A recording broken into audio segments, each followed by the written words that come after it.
Marcus Thompson sat quietly at the corner table of Riley's bar, nursing his third beer of the evening. The dim lighting cast shadows across his weathered face, highlighting the small scars that told stories he rarely shared. At 32, he looked older than his years, carrying the weight of 8 years as a Navy SEAL before retiring 6 months ago. His broad shoulders filled out a simple black t-shirt, and his calloused hands wrapped around the cold bottle with the same precision. He once used to handle weapons. The bar buzzed with typical Friday night energy. Construction workers unwound after a long week, college students celebrated the weekend, and locals gathered for their usual spots. Marcus preferred the anonymity this place offered. Nobody here knew about his military background, the classified missions, or the nightmares that still woke him at 3 in the morning. He was just another guy trying to figure out civilian life. Sarah Chun had been working as a server at Riley's for 2 years while finishing her nursing degree. She moved through the crowded bar with practiced efficiency, balancing trays and managing difficult customers with a smile that never quite reached her tired eyes. At 24, she had learned to handle most situations that came her way. The job paid her tuition bills, and she only had 1 semester left before graduation. The evening had been relatively peaceful until Jake Morrison walked in with his usual group of friends. Jake owned a successful construction company and had a reputation for throwing money around like confetti. He was the type of man who believed his wallet gave him permission to treat others however he pleased. His presence changed the atmosphere in the bar, making staff members unconsciously tense up. Jake had been drinking before arriving, his voice already too loud and his movements slightly unsteady. His friends laughed at his crude jokes and encouraged his increasingly inappropriate behavior. They occupied the large table near the center of the bar, demanding constant attention and making unreasonable requests. Sarah approached their table professionally, taking drink orders and dodging Jake's wandering hands with practiced skill. She had dealt with men like him before and knew how to maintain boundaries while keeping tips coming. But tonight felt different. Jake seemed more aggressive than usual, his comments more personal and his behavior more threatening. Marcus noticed the tension building before anyone else did.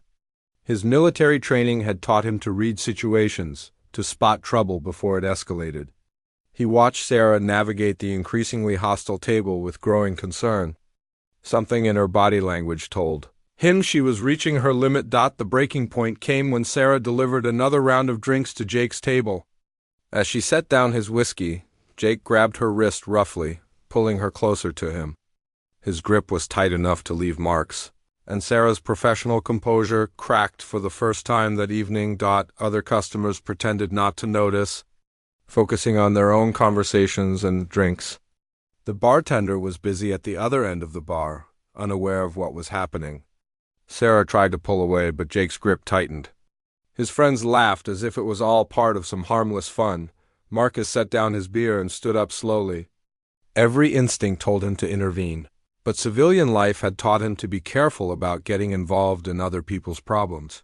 He had seen too many situations spiral out of control, and he knew that violence was rarely the answer. But watching Sarah struggle against Jake's grip triggered something deep inside him. Sarah finally managed to break free from Jake's grasp, but the effort sent her stumbling backward. Jake's friends erupted in laughter, treating her distress like entertainment. The sound cut through the bar's background noise, drawing more attention to the situation. That's when Jake made his fatal mistake. As Sarah tried to regain her composure and continue working, he stood up unsteadily and followed her. The alcohol had stripped away whatever filter he might have possessed, and his intentions were clear to everyone watching. Marcus moved closer, positioning himself where he could intervene if necessary. He hoped the situation would de-escalate naturally, that Jake would sit back down and let Sarah do her job. But experience had taught him that bullies rarely back down without being forced to. Jake cornered Sarah near the service station, away from the main crowd. His voice dropped to what he thought was a seductive whisper, but Marcus could hear every word. The threats were thinly veiled as compliments, the aggression masked as flirtation. Sarah's professional training warred with her growing fear as she realized how isolated she had become. The moment that changed everything happened so quickly that most people missed it. Sarah politely but firmly told Jake to leave her alone and tried to step around him. Jake's response was swift and vicious. His open palm connected with Sarah's cheek with a sound that cut through the bar's noise like a gunshot.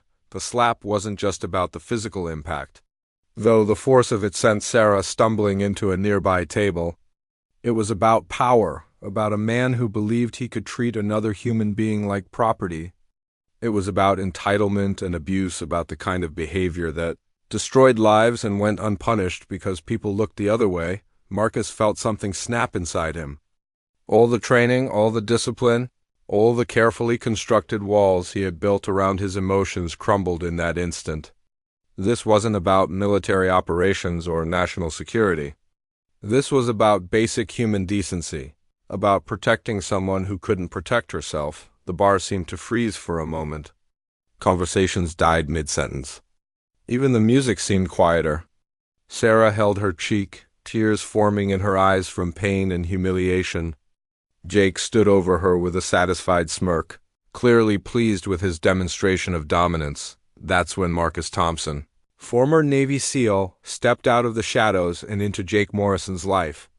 Neither man could have predicted what would happen next, or how a single moment of violence would set in motion events that would change both their lives forever. The other customers sensed something dangerous approaching, though they couldn't identify exactly what it was. Some primitive part of their brains recognized a predator moving through their midst. Jake remained oblivious, too drunk and too arrogant to realize that his world was about to be turned upside down. Marcus approached slowly, his movements controlled and deliberate. Every step brought him closer to a confrontation that would test everything he had learned about restraint, about civilian life, and about the fine line between justice and revenge. Marcus reached Jake's location in 3 measured steps. His presence seemed to change the air pressure in the immediate area, drawing Jake's attention away from Sarah for the first time since the incident began. When Jake turned around, he found himself looking up at a man whose eyes held the kind of cold determination that made smart people very nervous. Jake's initial reaction was typical for someone accustomed to intimidating others. He puffed out his chest and squared his shoulders, trying to project the same dominance that had worked for him countless times before. But something in Marcus's stillness made his usual tactics feel suddenly inadequate. Marcus spoke in a voice so quiet that Jake had to lean forward to hear him clearly. The words were simple and direct, carrying no threats or bluster. He asked Jake to apologize to Sarah and leave the bar immediately. The request was delivered with the kind of calm authority that suggested compliance would be in everyone's best interest. Jake's response revealed everything about his character. Instead of recognizing the warning signs that were obvious to everyone else watching, he chose escalation. His face flushed red with alcohol and anger as he stepped closer to Marcus, invading personal space in the way bullies do when they want to establish dominance. The verbal exchange that followed was brief but telling. Jake demanded to know who Marcus thought he was, throwing around insults and threats that would have intimidated most civilians. He bragged about his money, his connections, and his ability to make problems disappear for people who crossed him. Each word dug his hole deeper. Though he was too drunk and arrogant to realize it, Marcus was a verbal assault without visible reaction. His military training had taught him to remain calm under pressure, to think strategically even when emotions ran high. He understood that Jake was past the point of reasonable discussion, but he also knew that what happened next would have consequences far beyond this moment. Sarah watched the confrontation unfold with growing concern. She recognized that Marcus was trying to help her, but she also understood the potential cost of his intervention. Jake Morrison was not someone who forgot slights or forgave challenges to his authority. She tried to defuse the situation by suggesting that everyone just walk away, but her voice was lost in the testosterone-fueled standoff. The turning point came when Jake made the mistake of putting his hands on Marcus. It started as a shove, the kind of aggressive gesture meant to back someone down without crossing the line into actual violence. Jake's palm connected with Marcus's chest, pushing him backward with enough force to make his intentions clear. What happened next demonstrated the difference between civilian aggression and military precision. Marcus didn't respond with anger or heated emotion. Instead, his body moved with the kind of mechanical efficiency that comes from thousands of hours of training. The countermove was so fast and controlled that most observers missed the details. Jake found himself face down on the floor before his brain could process how he had gotten there. The technique Marcus used was designed for control rather than damage, but the psychological impact was devastating. One moment Jake had been standing confidently. The next he was eating sawdust while his friends stared in shock. Marcus maintained his grip on Jake's arm, applying just enough pressure to keep him immobilized without causing permanent injury. His voice remained calm as he repeated his earlier request for an apology to Sarah. The difference was that this time, Jake was in no position to refuse or escalate. The bar's atmosphere shifted dramatically. Conversations resumed, but they were quieter now, filled with whispered speculation about what they had just witnessed. The bartender approached cautiously, unsure how to handle a situation that had moved far beyond typical bar fight territory. Jake's friends faced a moment of truth that revealed their true characters. They could either stand by their leader or distance themselves from a situation that had spiraled beyond their control. One by one, they chose self-preservation over loyalty, finding excuses to look elsewhere or suddenly needing fresh air outside. Sarah knelt down beside Jake, her nursing instincts overriding her anger about the assault. She checked for injuries while Marcus maintained his control hold, creating an awkward triangle of perpetrator, victim, and protector. The irony wasn't lost on anyone paying attention. Jake's apology, when it finally came, was grudging and insincere.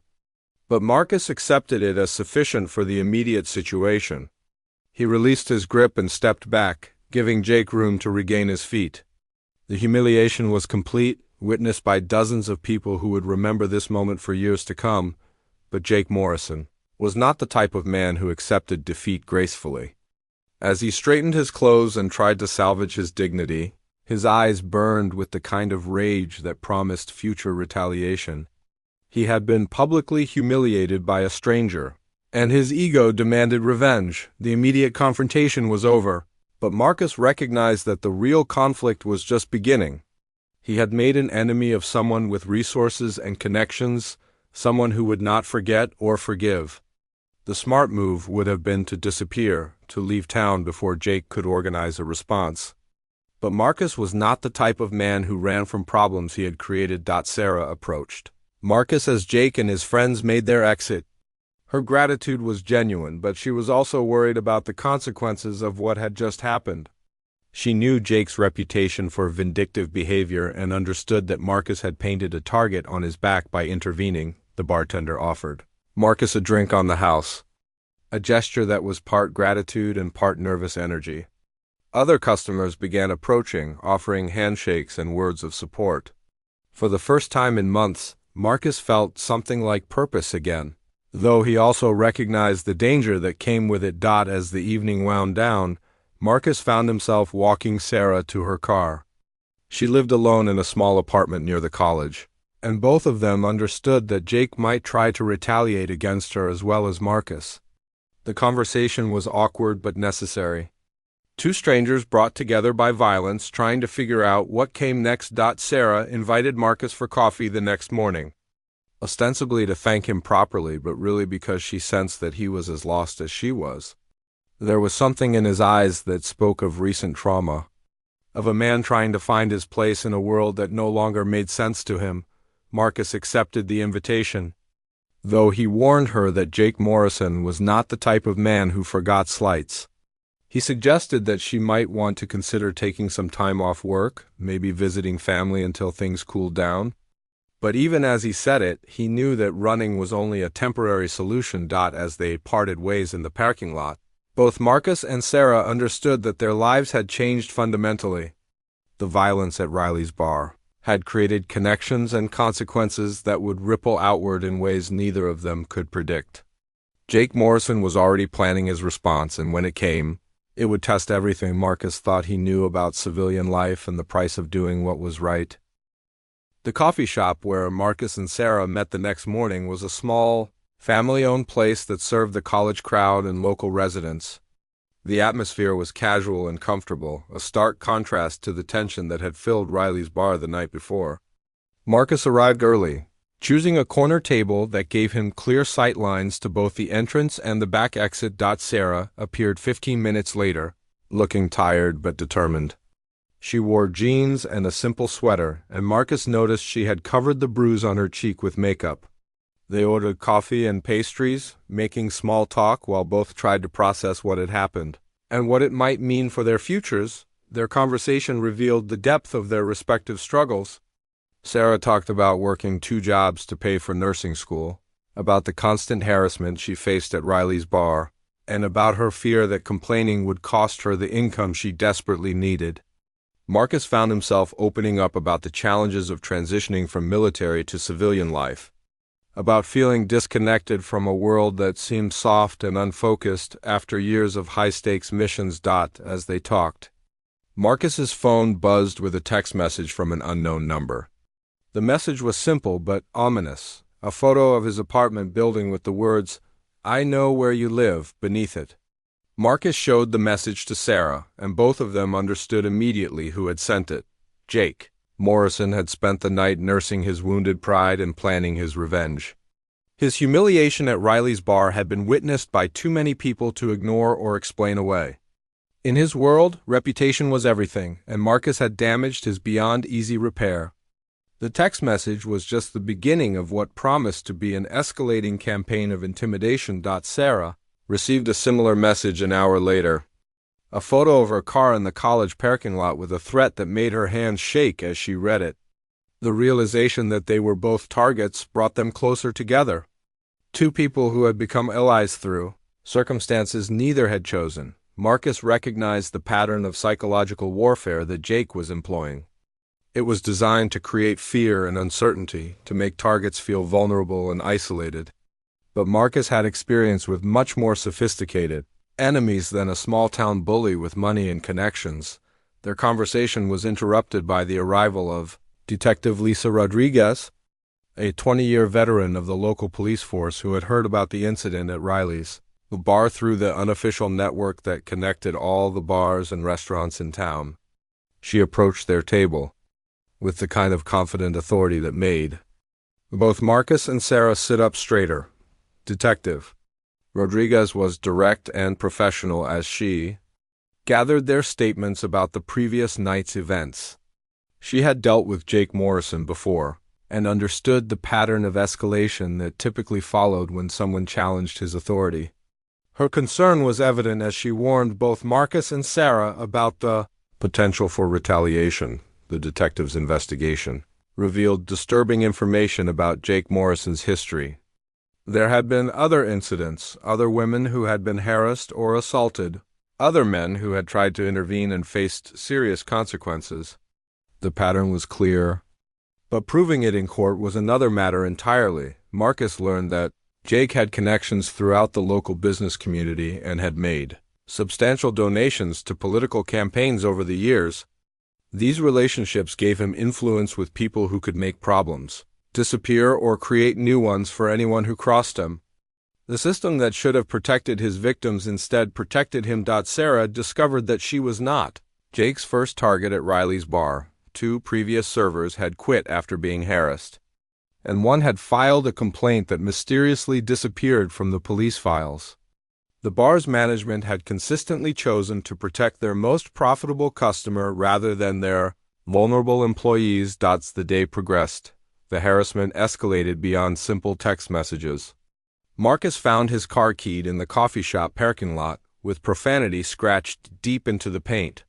Sarah received a call at her apartment from someone claiming to be from her school's financial aid office, saying her aid had been suspended due to irregular activities. The psychological pressure was designed to isolate them from their support systems and make them feel helpless against Jake's resources.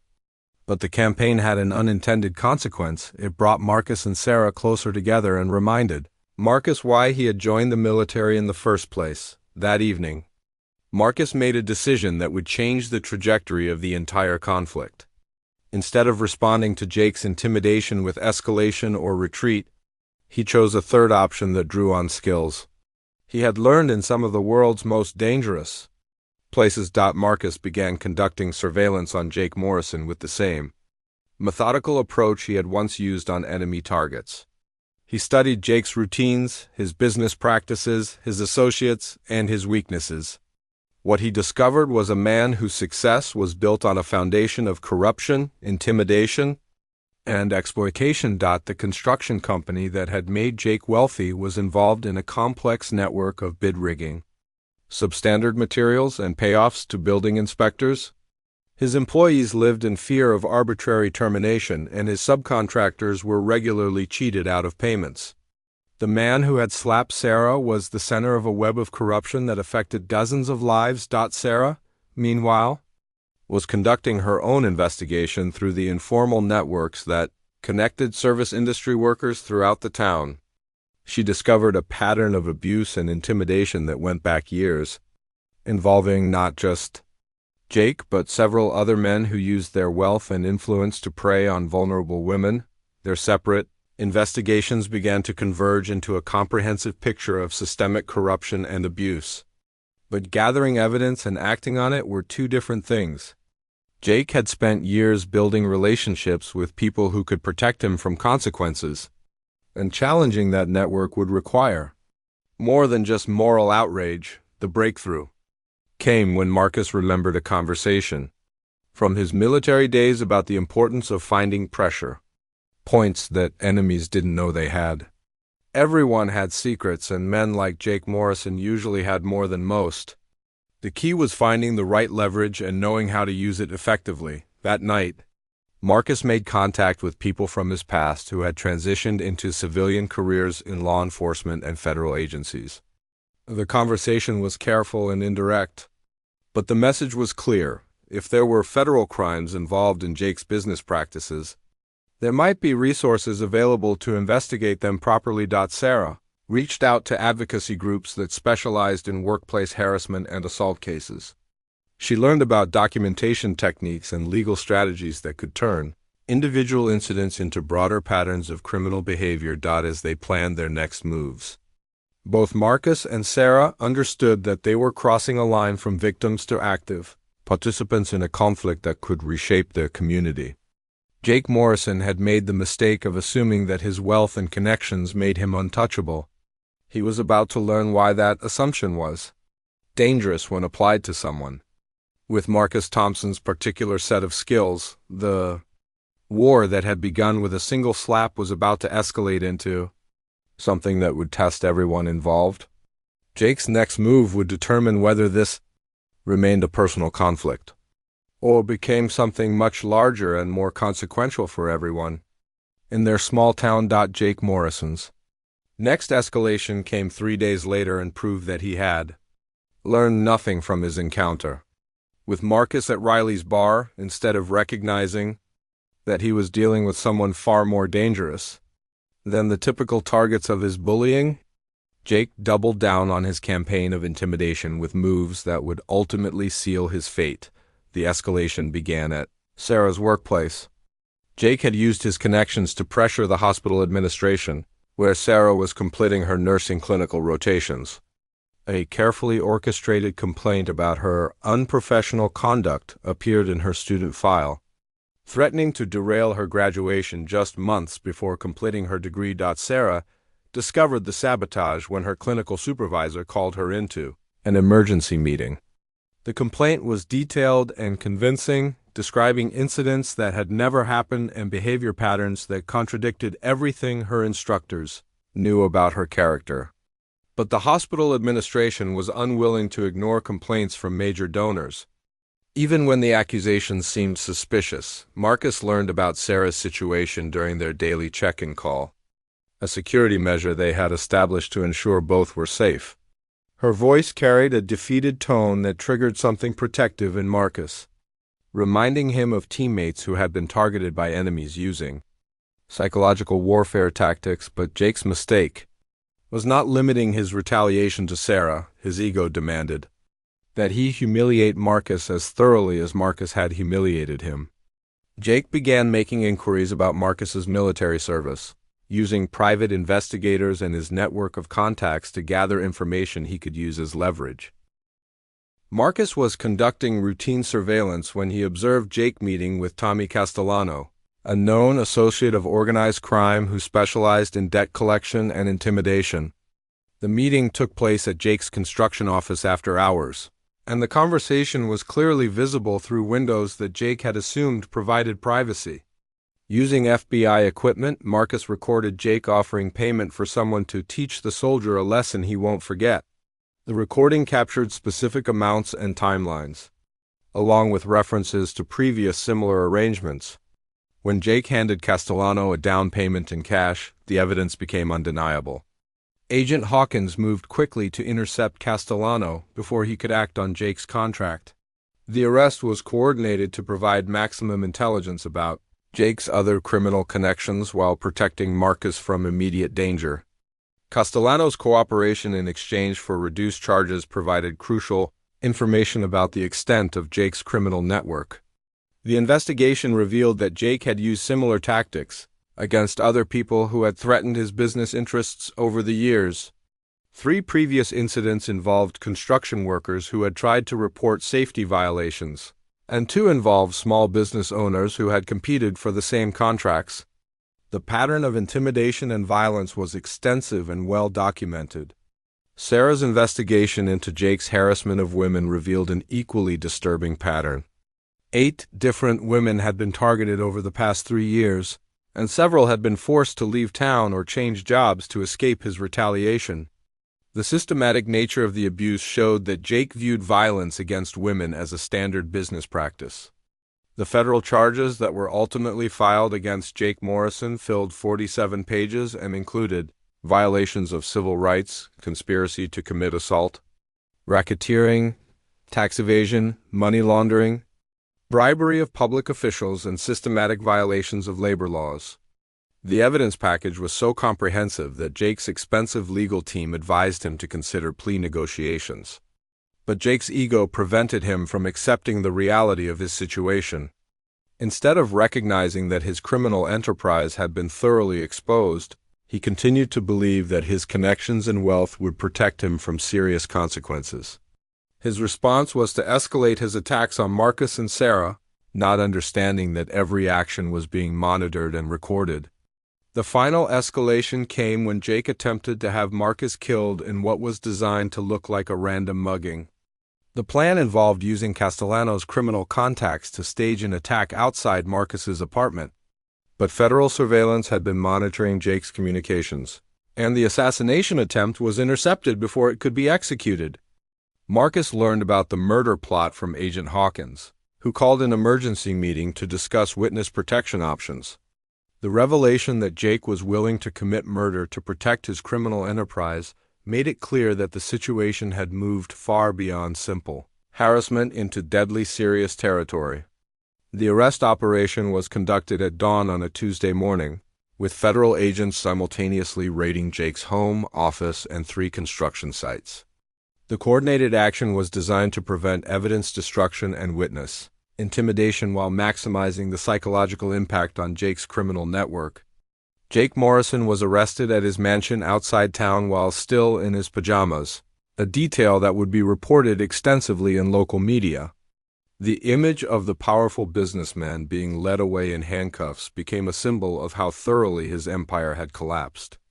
The arrests extended beyond Jake to include City Councilman Hayes, Building Inspector Frank Chun, and 6 associates who had participated in various aspects of the criminal enterprise.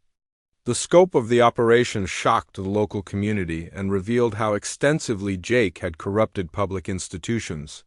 Sarah watched the arrest coverage on television from Marcus's apartment, where she had been staying for security reasons. The relief was overwhelming, but both of them understood that the legal process was just beginning. Jake's trial would require their continued testimony and cooperation, extending their involvement for months to come. Marcus felt a satisfaction that was different from anything he had experienced in military operations. This mission had been personal from the beginning, and its successful conclusion had protected not just him and Sarah, but an entire community that had been suffering under Jake's systematic corruption and abuse.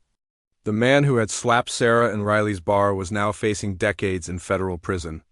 His criminal empire was dismantled, his political connections were exposed, and his victims were finally able to seek justice. The single moment of violence that had started everything had led to the downfall of a criminal organization that had operated with impunity for years. The trial of Jake Morrison began 8 months after his arrest and became the most significant legal proceeding in the town's history. Federal prosecutors had built a case so comprehensive that it attracted attention from legal experts across the country who studied it as an example of how organized crime could flourish in small communities. Marcus testified for 3 days, his military bearing and precise answers making him an exceptionally credible witness. He described the harassment campaign against him and Sarah with clinical detail, but it was his testimony about the surveillance evidence that proved most damaging to Jake's defense. The recordings and photographs he had gathered provided undeniable proof of the criminal conspiracy. Sarah's testimony was equally powerful but more emotional. She described not just her own assault but the systematic campaign of intimidation that had followed. Her nursing training had taught her to remain calm under pressure, and she delivered her testimony with quiet dignity that made Jake's actions seem even more reprehensible. The most dramatic moment of the trial came when Maria Santos testified about her assault and the threats that had kept her silent for months. Her courage in speaking out had encouraged other victims to come forward, creating a cascade of evidence that revealed the true scope of Jake's criminal enterprise. Jake Morrison sat through weeks of testimony that methodically destroyed any hope of acquittal. His expensive legal team tried various defense strategies, from questioning witness credibility to claiming that his actions had been misunderstood. But the evidence was too extensive and too well documented to refute effectively. The financial crimes proved easier to prosecute than the violence, since paper trails and electronic records provided clear evidence of systematic fraud. Jake's construction company had stolen hundreds of thousands of dollars from government contracts while endangering public safety through the use of substandard materials. Testimony from building inspectors revealed that Jake had systematically bribed officials to overlook safety violations. 3 schools and 2 hospitals had been built with materials that failed to meet code requirements, creating ongoing safety hazards that would cost millions to correct. The racketeering charges tied together all aspects of Jake's criminal enterprise, from the assault on Sarah to the money laundering through his construction company. Federal prosecutors argued that Jake had operated like a traditional crime boss, using violence and intimidation to protect a systematic pattern of corruption. During the trial, additional victims continued to come forward with stories of harassment and assault. The pattern revealed that Jake had specifically targeted women who worked in service industries, using his economic power to silence them when they tried to resist his advances. Marcus found the trial process both satisfying and difficult. Seeing Jake forced to account for his actions provided closure, but reliving the events through testimony and cross-examination brought back memories he preferred to forget. The defense team's attempts to portray him as an unstable veteran with violent tendencies were particularly challenging. Sarah graduated from nursing school during the trial, finally achieving the goal that had seemed threatened when Jake sabotaged her clinical rotations. Her classmates and instructors have followed the trial closely, and her graduation became a celebration of survival and justice that brought the community together. The verdict came after 6 hours of jury deliberation. Jake Morrison was found guilty on all 43 counts, a comprehensive defeat that reflected the overwhelming evidence against him. The conviction carried a potential sentence of life in prison without parole, effectively ending his criminal enterprise forever. Judge Catherine Walsh sentenced Jake to 45 years in federal prison, ensuring that he would spend the rest of his life behind bars. During the sentencing hearing, she described Jake's crimes as particularly heinous because he had used his position of trust and authority to prey on vulnerable people. The civil lawsuits that followed the criminal trial resulted in additional justice for Jake's victims. His construction company was dissolved and its assets distributed to compensate workers who had been cheated and women who had been assaulted. Sarah received a settlement that paid for her remaining education, expenses, and provided compensation for her trauma. Marcus used his portion of the settlement money to start a nonprofit organization that provided support services for veterans transitioning to civilian life.